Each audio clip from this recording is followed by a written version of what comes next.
In our last episode, we learned to identify common forms of Sha Qi in our environment. But what should you do if some of this Sha Qi is unavoidable, like the sharp corner of a building outside your window, or an immovable overhead beam in your home? At times like this, we need to call upon a more powerful remedy tool from Feng Shui.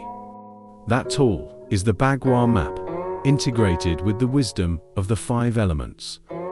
As we know, each of the 9 sectors of the Bagua map corresponds to a specific 5-element energy. We also know that the 5 elements have cycles of generation and control.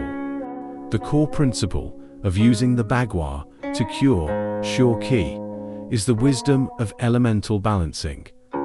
Simply put, it means introducing a mediating element between the source of the Sha Qi and ourselves, to transform and redirect the destructive force of the Sha Qi. It's like having a wise mediator between 2 arguing friends. It doesn't meet force with force, but skillfully resolves the conflict. Let's look at 2 of the most common applications. Case 1. Remedying a sharp corner Sha. If your window faces the sharp corner of an opposing building, this corner belongs to the metal element in the 5 elements, carrying a cutting energy. We can place some water-based plants on the windowsill. A plant in water possesses the energies of both water and wood. According to the 5-element cycle, metal generates water and water nourishes wood. In this way, the sharp metal Sha Qi is exhausted by water and is then transformed into the life-giving energy that nourishes the wood, the plant. Case 2. Remedying the water Sha of a bathroom.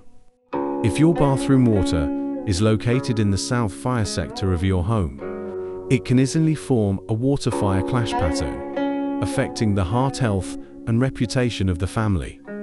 We can place some green plants wood, preferably in soil, in the bathroom. This way, water will nourish with the plant, and wood in turn will feed fire the south sector. Forming a virtuous cycle of water generates wood, wood generates fire. The conflict is successfully transformed into a generative relationship. The wisdom of the Bagua and the 5 elements teaches us a profound lesson. There is no absolutely bad energy in the universe, only misplaced energy.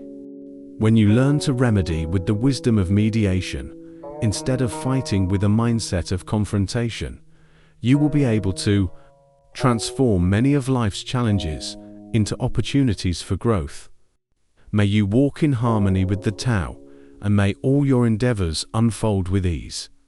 In our next episode, we will enter a new realm and explore the introductory wisdom of the I Ching.